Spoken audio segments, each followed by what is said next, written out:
Franck Lehen. J'avais commencé un enchaînement entre les deux sujets parce que c'est vrai qu'il y a beaucoup d'émotions aussi dans votre pièce. Alors que le titre, a priori, comme ça au départ, ne l'indique pas, c'est vrai, la petite débrouille, on se dit qu'est-ce qu'on va aller voir. Alors évidemment, on imagine, surtout quand on voit l'affiche, que cela a un rapport avec la grande vadrouille, mais c'est pas par hasard. Oui, c'est ma grande vadrouille à moi, sauf que c'est plutôt un confinement qu'un road movie à travers la France.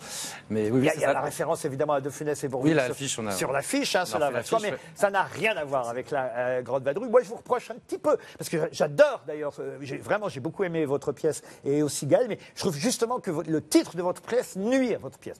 Je vous le dis tel que je le pense. Je pense qu'il faut très vite changer de titre parce que ça ne correspond pas à la pièce, ni à l'esprit, ni à l'état d'esprit de la pièce, qui est une très jolie pièce, drôle et émouvante. Et là, la petite débrouille, on se dit bon, on va voir un truc un peu. D'accord. Mais vraiment, changer très vite de titre. Voilà. Très heureux pour cette première émission de ma vie. Mais si c'est non, parce que écoutez, quand il y aura plus que ça, franchement. C'est un détail.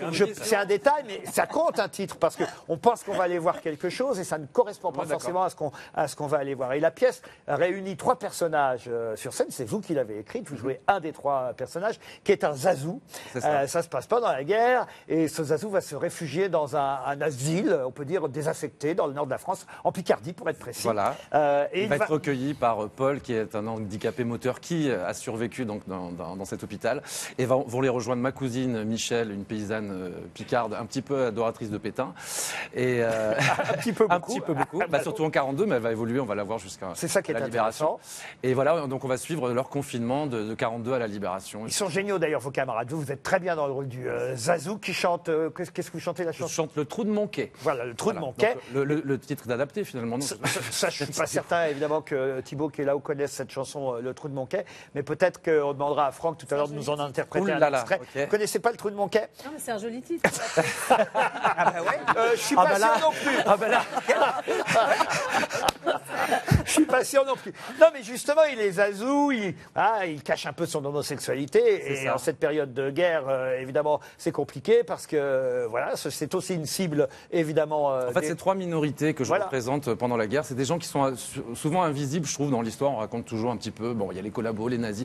Et moi, je me suis toujours demandé, mais que les paysans ont vécu aussi la guerre, les handicapés aussi. Je voulais offrir un rôle donc à Mathieu Lina, qui interprète le rôle de Paul, qui depuis des années me parle de... Il est réellement handicapé moteur. Voilà, handicapé moteur. Alors, je vous le dis, il apporte aussi beaucoup à la pièce parce qu'il est d'une émotion. C'est ça justement que je voulais vous dire, c'est qu'il est d'une émotion rare. Effectivement, vous avez raison. Souvent, on emploie des gens qui sont valides pour jouer des handicapés, alors qu'il y a des handicapés qui sont très très bons comédiens. Et lui, c'est un handicapé. Alors vraiment, il apporte une émotion.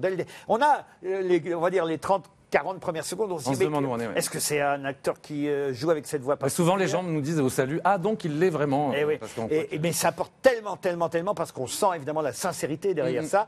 Quant à la comédienne Mélanie K, elle joue avec l'accent picard de façon incroyable. Regardez un extrait, et après Gaël Chakalov vous en parle aussi. L'horreur, c'est ce qui m'attend avec Hitler. Ah oui, l'horreur pour tous. Oui, mais les handicapés sont les premiers à prendre.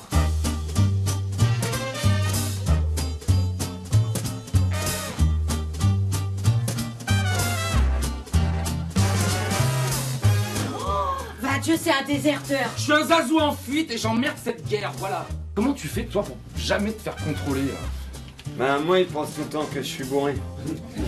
Ah oui.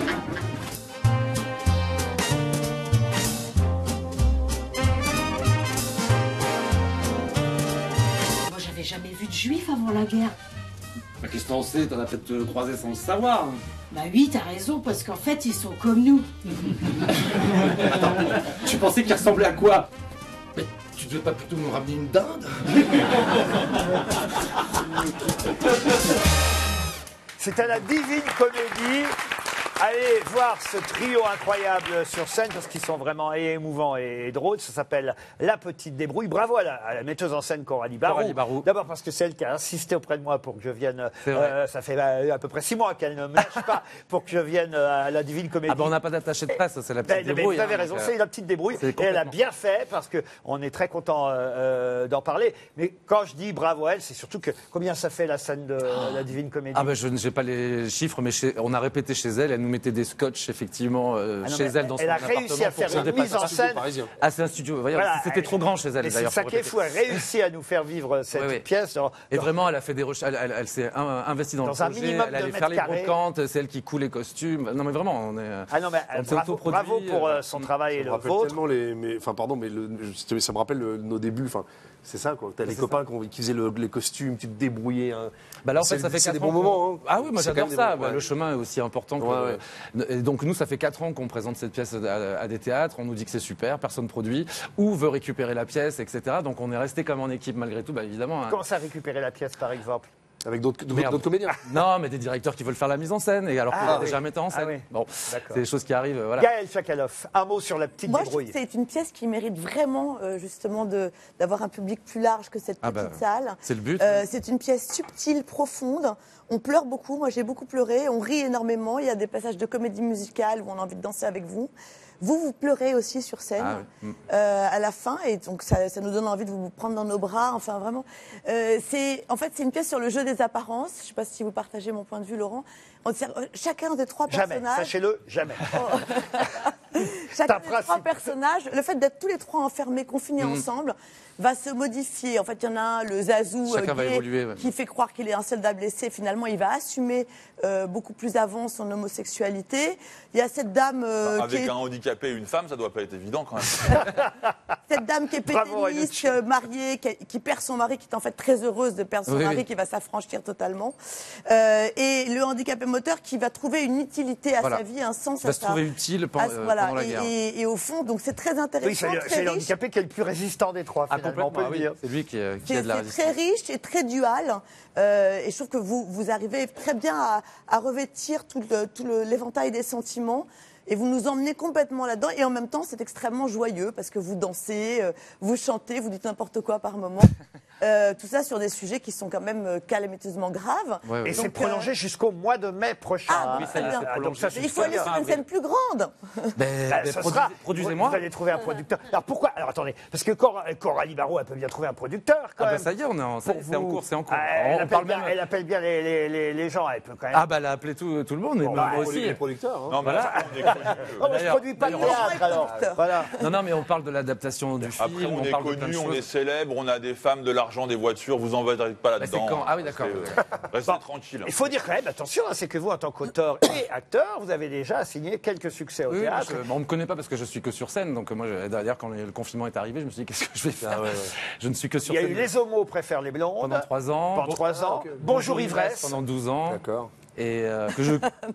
Ouais, je valide. Je fais, oui, d'accord. Ça y comprend. Mais oui, on s'est croisés, quand même. Et donc ça veut dire que quand même ça va. Vous avez. Ah ça se passe bien. Oui, s'ils ne ferment pas les salles, moi, il n'y a pas de problème. Mais ils vont pas fermer les salles et en tout cas. Ils ont rouvert et du coup on a monté cette pièce. On encourage tout le monde à venir applaudir la petite débrouille à la Divine Comédie, au moins jusqu'au mois de mai. Puis après, vous irez dans un autre théâtre, c'est certain. Juste un mot de la chanson réclamée par Gaël Tchakaloff, 3 ou 4 vers. Allons-y. Je demeure dans une maison tout près de la Seine, où l'on fait depuis 3 semaines des fouilleuses et des travaux pour faire passer le métro de ma fenêtre, tout en fumant des pipes. Je regarde les équipes dont les hommes sont occupés à faire un trou dans mon quai. Bon, on va s'arrêter là. La suite à la Divine Comédie.